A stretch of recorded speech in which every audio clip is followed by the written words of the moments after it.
っしゃい見てらっしゃい闇芝居の時間だよ。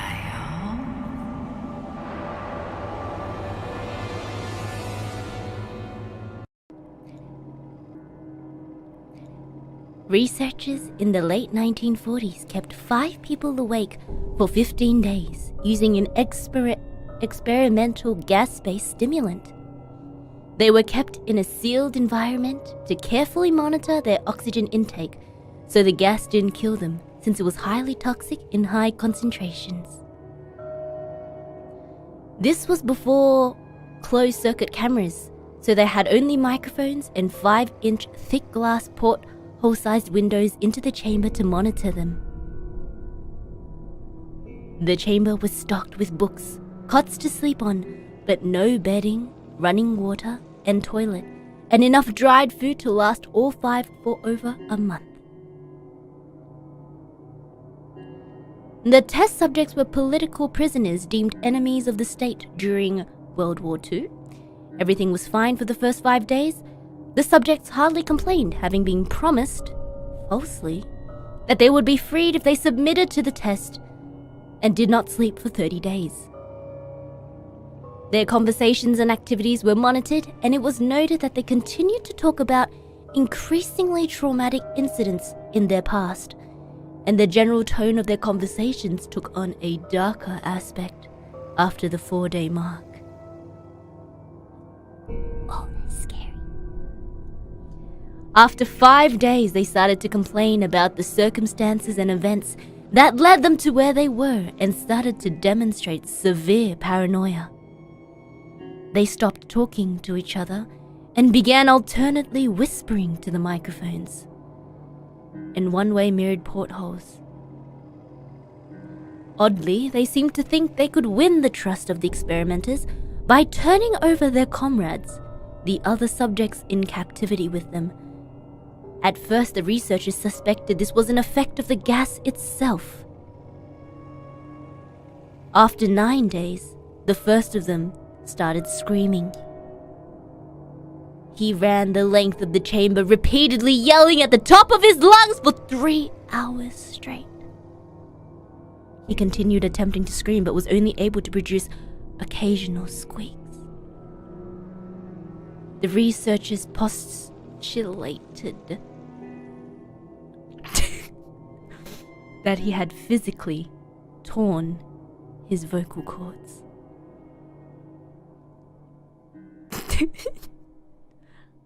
I stumbled. I'm sorry. I can't continue. The most surprising thing about his behavior is how the other captives reacted to it, or rather, didn't react to it. They continued whispering to the microphones until the second of the captives started to scream. The 2 non-screaming captives took the books apart, smeared page after page with their own feces, and pasted them calmly over the glass portholes. The screaming promptly stopped. So did the whispering to the microphones. After 3 more days passed, the researchers checked the microphones hourly to make sure they were working, since they thought it impossible that no sound could be coming with 5 people inside. The oxygen consumption in the chamber indicated that all 5 must still be alive. In fact, it was the amount of oxygen 5 people would consume at a very heavy level of strenuous exercise. On the morning of the 14th day, the researchers did something they said they would not do to get a reaction from the captives. They used the intercom inside the chamber, hoping to provoke any response from the captives that were afraid were either dead or vegetables. They announced, We are opening the chamber to test the microphones. Step away from the door and lie flat on the floor or you will be shot. Compliance will earn one of you your immediate freedom." To their surprise, they heard a single phrase in a calm voice response.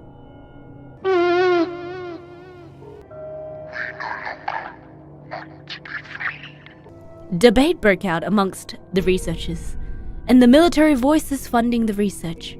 Unable to provoke any more response using the intercom, it was finally decided to open the chamber at midnight on the 15th day. That's so stupid, what the heck? The chamber was flushed of the stimulant gas and filled with fresh air, and immediately voices from the microphone began to object. 3 different voices began begging, as if pleading for the life of loved ones, to turn the gas back on. The chamber was opened, and soldiers sent in to retrieve the test subjects. They began to scream louder than ever, and so did the soldiers when they saw what was inside.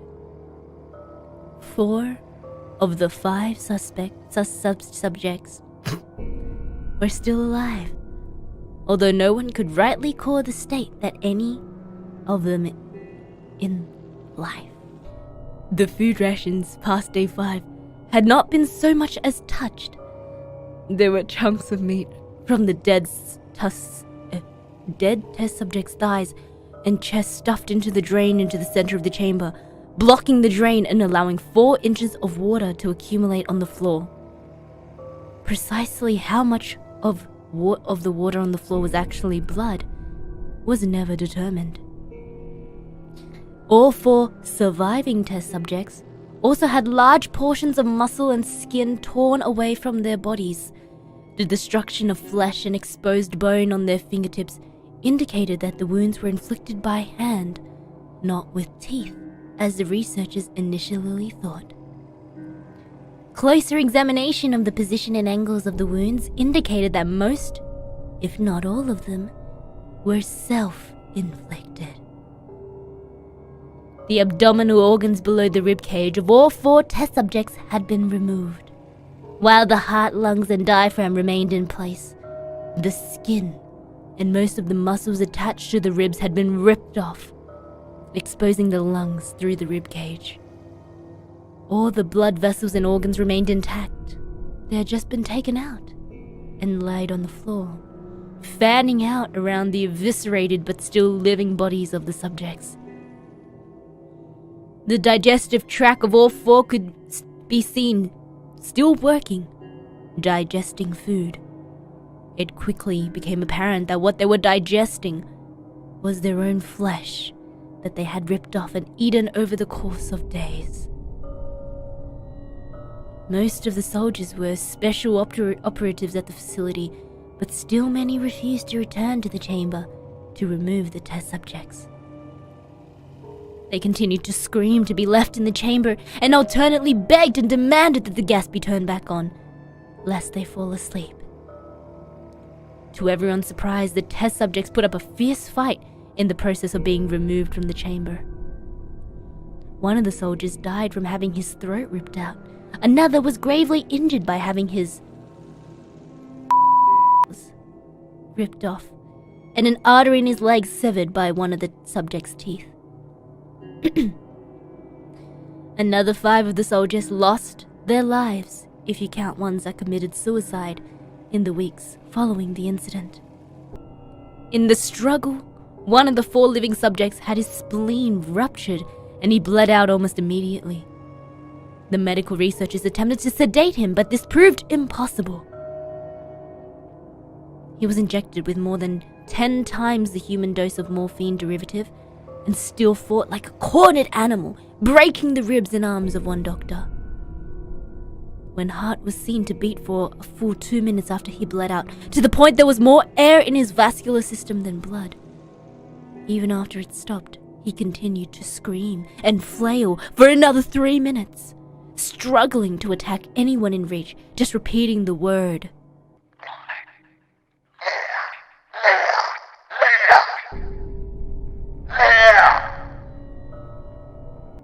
Over and over, weaker and weaker, until he finally fell silent. The surviving 3 test subjects were heavily restrained and moved to a medical facility. The 2 with intact vocal cords continuously begging for the gas, demanding to be awake. The most injured of the 3 was taken to the only surgical operating room that the facility had. In the process of preparing the subject to have his organs placed back into his body, it was found he was effectively immune to the sedative that they had given him to prepare him for the surgery. He fought furiously against his restraints when the anesthetic gas was brought out to put him under. He managed to tear most of it away through a 4-inch wide leather strap on one wrist, even through the weight of a 200-pound soldier holding that wrist as well. It took only a little more anesthetic than normal to put him under, and the instant his eyelids fluttered and closed, his heart stopped. In the autopsy of the test subject that died on the operating table, it was found that his blood had tripled the normal level of oxygen. His muscles that were still attached to his skeleton were badly torn, and he had broken 9 bones in his struggle to not be subdued. Most of them were from the force his own muscles had exerted on them. The second survivor had been the first of the group of 5 to start screaming.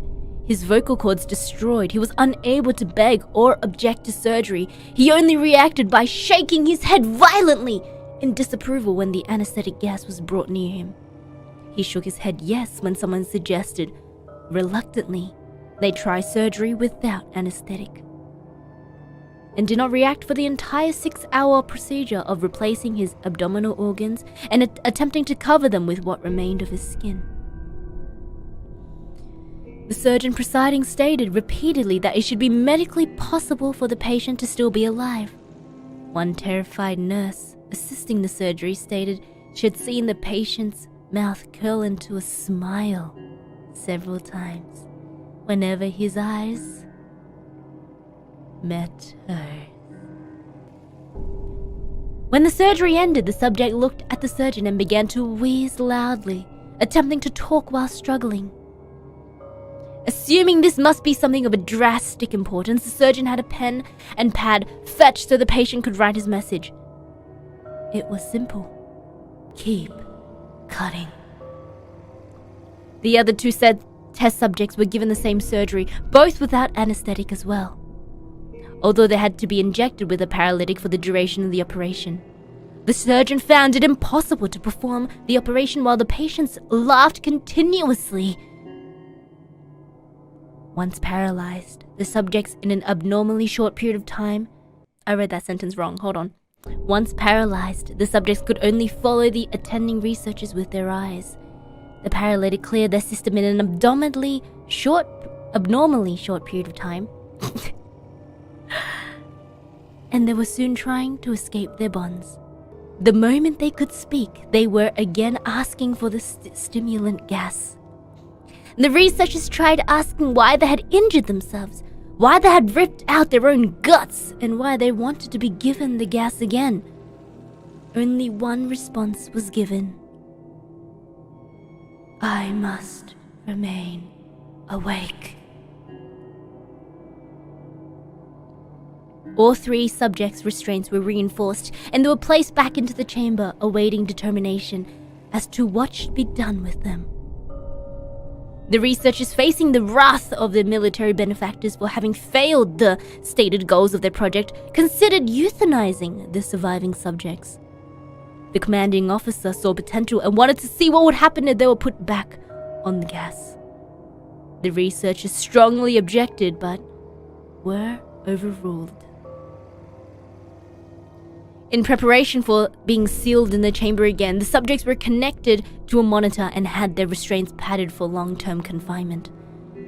To everyone's surprise, 3 stopped struggling the moment it was let slip that they were going back on the gas. It was obvious that at this point, all 3 were putting up a great struggle to stay awake. One of the subjects that could speak was humming loudly and continuously.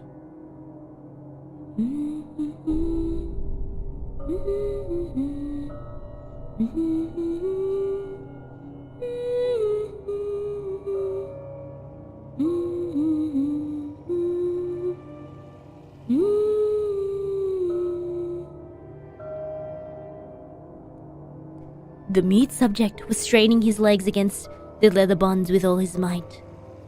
first left, then right, then left again for something to focus on. The remaining subject was holding his head off his pillow and blinking rapidly. Having been the first to be wired on the monitor, most of the researchers were monitoring his brainwaves in surprise. They were normal most of the time, but sometimes flatlined inexplicably. It looked as if he was repeatedly suffering brain death before returning to normal. As they focused on paper scrolling of the brainwave monitor, only one nurse saw his eyes slip shut at the same moment his head hit the pillow. His brainwaves immediately changed to that of deep sleep, then flatlined for the last time as his heart simultaneously stopped. The only remaining subject that could speak started screaming to be sealed in now. His brainwave showed that the same flatlines as one who had just died from falling asleep. The commander gave the order to seal the chamber with both subjects inside, as well as 3 researchers. One of the named 3 immediately drew his gun and shot the commander point blank between the eyes, then turned the gun on the mute subject and blew his brains out as well. He pointed his gun at the remaining subject, still restrained to a bed, as remaining members of the medical and research team fled the room. "I won't be locked in here with these things! Not with you!" he screamed at the man strapped to the table. "What are you?" he demanded. "I must know!" The subject smiled.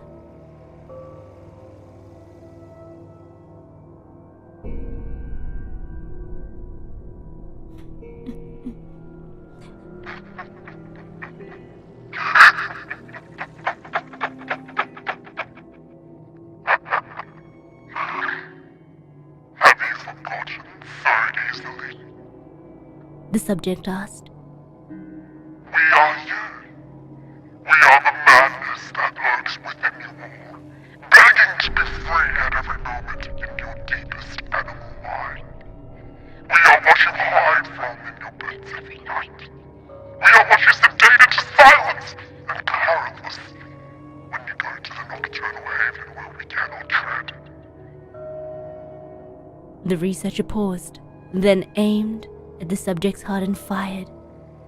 The monitor flatlined as the subject weakly choked out.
Stop